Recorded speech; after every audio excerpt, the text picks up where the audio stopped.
काही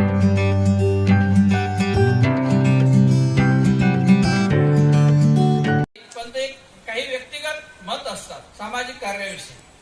जसं आमच्या शास्त्रामध्ये असं म्हटलेलं आहे किंवा आशिया खंडातील एक विद्वत व्यक्तींविषयी असं म्हटलं आहे की एखादी गोष्ट जरी शुद्ध किंवा शुद्ध असेल पण ती मांडताना कधी आपण मांडत नसतो.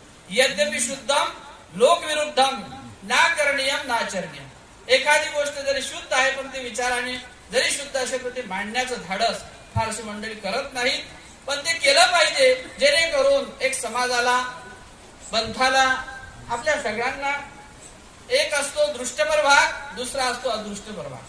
अदृष्टपर काही गोष्टी जर प्राप्त करायच्या असतील तर त्यासाठी आपली अदृष्ट संकल्पना जी आमची पूर्वजांनी राबवलेली आहे ती अदृष्ट संकल्पना आज जसं हे उद्दिष्ट अण्णांच्या माध्यमातून किंवा आमच्या संत मंडळीच्या माध्यमातून राबवलेलं आहे ती अदृष्ट संकल्पना आज आमचे परिषदेचे अध्यक्ष, अखिल भारतीय महानुभाव परिषदेचे अध्यक्ष उभे आहेत, या ठिकाणी आहेत.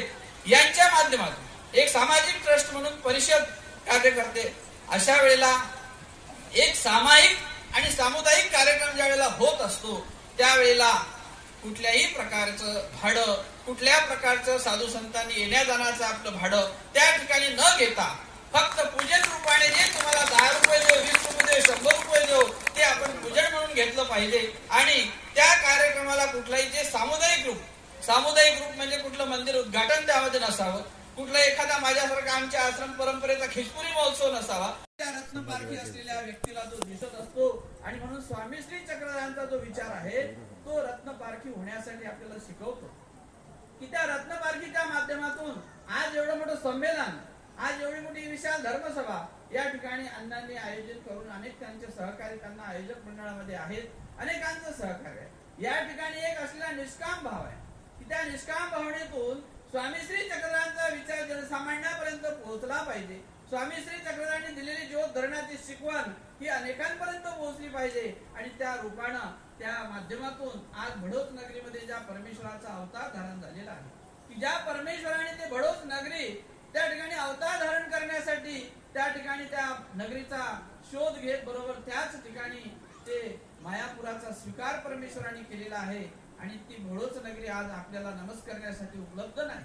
आणि म्हणून जो या ठिकाणी केलेला विचार त्या नगराला हस्तांतरित नव्हे तर त्या वास्तूच्या ठिकाणी आपल्या ठिकाणी तो नमस्कारण्यासाठी तो उपयोग झाला पाहिजे हा उदात्त हेतू या आजच्या या नियोजनातून त्यांनी मांडलेला आहे.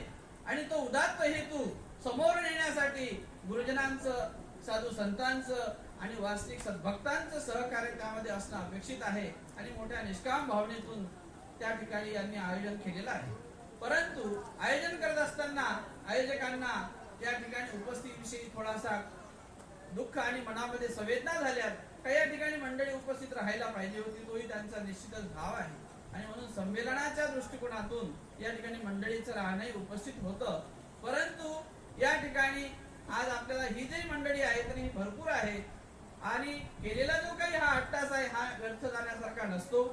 आमचं धर्मशास्त्र असं सांगते की श्री गोविंद प्रभू बाबा रुद्धपूरला होते आणि रुद्धपूरला असताना त्यांच्या सानिध्यामध्ये महादायसांना आमच्या स्वामी श्री चक्रधरांनी सेवा करायला पाठवलं.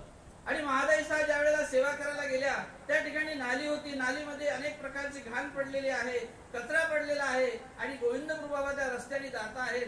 आणि म्हणून त्यांनी विचार केला की श्री गोविंद प्रभू बाबा या रस्त्याने जातात हे आपण साफ केलं पाहिजे. महादायसांनी 2-3 दिवसापासून तयारी करून अगदी तो रस्ता स्वच्छ केला, तिथली घाण बाजूला केली, त्या ठिकाणी रांगोळ्या घातल्या.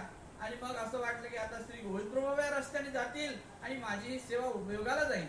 परंतु गोविंद प्रभू बाबा दुसऱ्या रस्त्याने गेले तर त्या रस्त्याने गेलेच नाहीत आणि त्यामुळं तिला मानसिक दुःख वाटलं.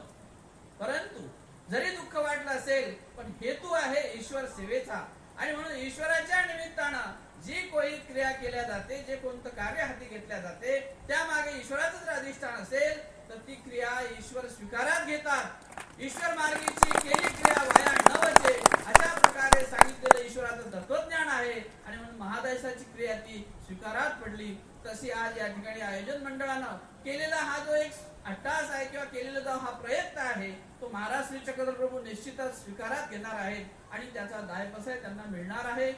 आज आयोजन करून या ठिकाणी धर्म कार्यासाठी त्यांनी जो एक त्यामध्ये हा वाटा उचललेला आहे, निश्चितच परमेश्वर त्यांना त्याचा कसा देणार आहेत. मग त्यामध्ये संत मंडळी आमची आहे, त्यामध्ये गृहस्थ मंडळी, आयोजक म्हणजे माननीय मंडळी आहे, त्या सगळ्यांना त्याचा लाभ होणार आहे. ईश्वर मार्गीचा जो लाभ आहे तो कधीही कुठल्याही प्रकारे परमेश्वर कोण्या रूपाने त्याला तो दातृत्व करतील हे सांगता येत नाही. हेतुक पद्धतीने जरी असेल त्याचंही फळ ईश्वर मार्गामध्ये होते आणि निर्हेतुक पद्धतीने असेल त्याचंही फळ परमेश्वर देत असतात. ईश्वर मार्गात क्रिया हिणावत नाही, हे परमेश्वर तत्वाचं आणि ईश्वर मार्गाचं वैशिष्ट्य आहे. आणि अशा माध्यमातून आज या ठिकाणी ही धर्मसभा होत आहे. खरोखरच एक मंगळ अवसराचं रूप याला प्राप्त झालेलं आहे. स्वामी म्हणतात की तो तेतुला मंगळ काळ झाला. मार्कंडाला अनुलक्षून स्वामींनी उद्देशित केलेले वाक्य आहे की ज्या ठिकाणी माझी धर्मवार्ता किंवा काही अशा प्रकारचं प्रबोधन किंवा आयोजनाचं काही निमित्त असेल सार्वत्रिकरित्या, तिथे माझी साक्षात हजेरी असते.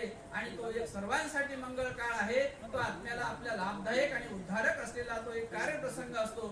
जे त्या कार्यात सम्मिलित होतात त्यांना निश्चितच त्याचा लाभ मिळत असतो. अशा प्रकारचा परनिष्ठ लाभ, ईश्वर मार्गाचा लाभ हा त्या माध्यमातून प्राप्त या ठिकाणी आयोजन मंडळाने आपल्या सगळ्यांनाच करून दिला आहे. मलाही या ठिकाणी येऊन तो लाभ मिळालेला आहे. मी या कार्यात सम्मिलित झालो म्हणून मी स्वतःला भाग्यशाली समजतो.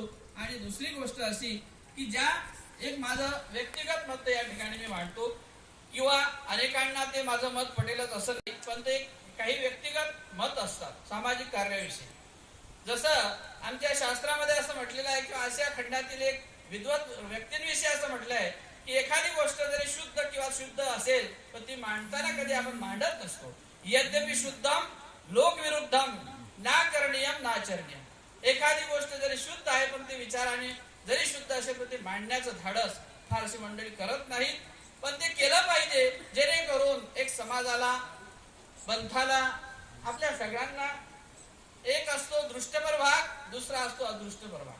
अदृष्टपर काही गोष्टी जर प्राप्त करायच्या असतील तर त्यासाठी आपली अदृष्ट संकल्पना जी आमची पूर्वजांनी राबवलेली आहे ती अदृष्ट संकल्पना आज जसं हे उद्दिष्ट अण्णांच्या माध्यमातून किंवा आमच्या संत मंडळीच्या माध्यमातून राबवलेलं आहे, ती अदृष्ट संकल्पना आज आमचे परिषदेचे अध्यक्ष, अखिल भारतीय महानुभाव परिषदेचे अध्यक्ष उभे आहेत या ठिकाणी आहेत, यांच्या माध्यमातून एक सामाजिक ट्रस्ट म्हणून परिषद कार्य करते. अशा वेळेला एक सामायिक आणि सामुदायिक कार्यक्रम ज्या वेळेला होत असतो त्यावेळेला कुठल्याही प्रकारचं भाडं, कुठल्या प्रकारचं साधू संतांनी येण्या जाण्याचं आपलं भाडं त्या ठिकाणी न घेता फक्त पूजन रूपाने जे तुम्हाला 10 रुपये देऊ, 20 रुपये देऊ, 100 रुपये देऊ ते आपण पूजन म्हणून घेतलं पाहिजे. आणि त्या कार्यक्रमाला कुठलाही जे सामुदायिक रूप म्हणजे कुठलं मंदिर उद्घाटन त्यामध्ये नसावं, कुठला एखादा माझ्यासारखा आमच्या आश्रम परंपरेचा खिचपुरी महोत्सव नसावा, एखादा त्या ठिकाणी संन्यास दीक्षाविधी नसावा, जो सामुदायिक भेटकाळ सोहळा, मग तो परिषदेचा असो किंवा एखादा असा आयोजन सामुदायिक रिक्षा असो, असं प्रत्येक साधवंतांनी आज भौतिक युगामध्ये प्रत्येकापर्यंत अर्थार्जनाची आपापली सुविधा असते. आणि तो एक धर्मरूपी कार्याचा भाग, ही संविधा प्रत्येकाने जर त्यामध्ये समर्पित केली निश्चितच ते कार्य प्रत्येकाला आपलं वाटेल. हा एक माझा एक विचार आहे, तो सगळ्यांपर्यंत मी पोहोचवितो. ते गुरुजन सुद्धा त्या विचाराला पाठपुरावा देतील आणि हे कार्य समाजाने अशा प्रकारे एक विचारित संघटित करून समाजासाठी, आपल्यासाठी, पंथासाठी ती हिताची गोष्ट आहे. आणि असा धर्मरूपी भेटकाळ सोहळा होत असताना त्या ठिकाणी कुठल्याही प्रकारचं ज्याला आपण येण्या जाण्याचं काही जे भाग म्हणतो तो न ठेवता एक धर्मरूप कार्यामध्ये सगळ्यांनी सहभाग घेऊन तो कार्याचा भाग सगळ्यांनी आपल्या स्वतःवर घेऊन आपण त्यामध्ये सहभागी जर झालो आणखी त्याला एक पवित्र रूप येईल आणि त्याला एक मोकळा असलेला जो काही एक सामाजिक भाग आहे तो त्यामध्ये सम्मिलित होईल. आणि म्हणूनच सगळ्यांचं हे कार्य आहे आज या ठिकाणी या मंडळींनी केलेलं आहे. आणि स्वामी श्री चक्रधर महाराज आज मला या सभास्थळामध्ये या धर्मरूप सभेच्या अध्यक्षस्थान या ठिकाणी देऊन त्यांनी जे एक प्रकारे मी सन्मान समजत नाही तर ही माझ्यावर दिलेली एक सेवा होती आणि त्या सेवेच्या माध्यमातून 2 शब्द मी या ठिकाणी व्यक्त केलेले आहेत. आपण सर्वांनी या शब्दाला ऐकून घेतलं आणि म्हणून सर्वांनाच या कार्याच्या रूपानं सगळ्यांना मी पृथक दंडवत करून माझे 2 शब्द या ठिकाणी मी संपवितो. सर्वज्ञ श्री चक्रधर स्वामी. धन्यवाद बाबाजी. अध्यक्षीय मनोगतासाठी सर्वांनी जोरात टाळ्या दिल्या पाहिजे. यानंतर माननीय आयोजक